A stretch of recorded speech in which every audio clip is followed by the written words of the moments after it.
वो है आत्महत्या के। जो उसके चोट के निशान थे वो चोट के निशान उनके घर वालों के थे।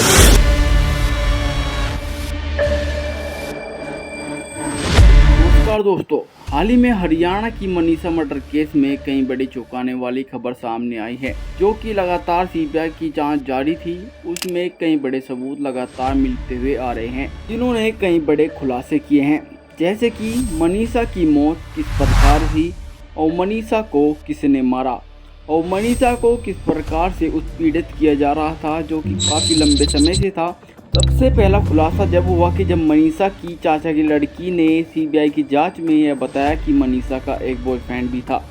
मनीषा उससे कई बार होटलों में मिलती थी और एक दिन मनीषा होटल में मिलती हुई पकड़ी गई। साथ ही में मरने से 3 से 4 हफ्ते पहले मनीषा अपने बॉयफ्रेंड से मिलने के लिए होटल में जाती है। साथ ही में वह उस दिन कॉलेज भी नहीं जाती और वहां से आते हुए मनीषा के परिजन मनीषा को देख लेते हैं, जिसके बाद मनीषा घर आने के बाद उसके परिजन उससे लगातार पूछताछ करते हैं और बाद में मनीषा के साथ बुरी तरीके से मारपीट भी की जाती है। महीना पहले मनीषा उसके पिताजी के द्वारा पकड़ी गई किसी होटल में, और उसके पिताजी ने संजय ने उसकी घर ले जाके बुरी तरह पिटाई की और अपने रिश्तेदार को ही बताया, यानी अपने मनीषा के मामा को ही बताया इस चीज का।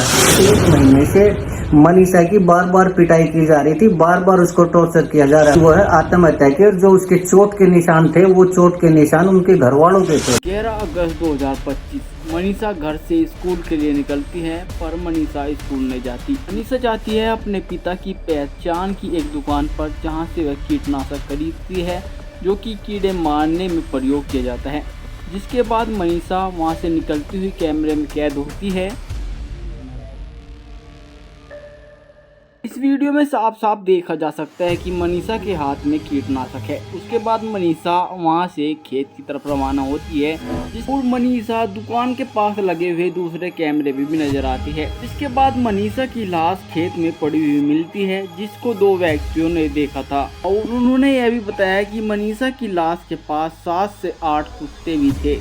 7-8 कुत्ता था जी। और सीबीआई की जांच में मनीषा की कॉल रिकॉर्डिंग और साथ में मनीषा की चैट मिलती है, और चैट से पता चलता है कि मनीषा जिससे प्यार करती थी उसके साथ शादी भी करना चाहती थी, और जब मनीषा ने उसको शादी करने के लिए किया था उसने साफ इनकार कर दिया। और इस बात का पता पुलिस प्रशासन को शुरू में ही लग चुका था, जिसके बाद उन्होंने संजय को यह भी कहा था कि धरना प्रदर्शन को बंद करे और मनीषा का अंतिम संस्कार कर दे, जिसके चलते संजय डर चुका था और संजय ने धरना प्रदर्शन को बंद कर दिया और साथ ही में मनीषा का अंतिम संस्कार भी कर दिया। तो ये बेस पे ही उसने संजय को ये कहा था कि चुपचाप इसके वो अंतिम संस्कार कर दो, धरने प्रदर्शन को खत्म कर दो, नहीं तो हम पब्लिक को ये सबूत दिखा देंगे। जब पुलिस ने ये बताया तो वो डर गए और उन्होंने समझौता कर लिया कि ठीक है मैं अपनी लड़की का अंतिम संस्कार कर देता हूँ। इन सब का पता शुरू में ही कमेटी को चल चुका था और कमेटी ने मनीषा के पिता की बदनामी के चलते हुए इस बात को पब्लिक में नहीं बताया। तो पब्लिक ने इसकी सीबीआई जांच की मांग रखी और जिसके बाद सीबीआई जांच हुई,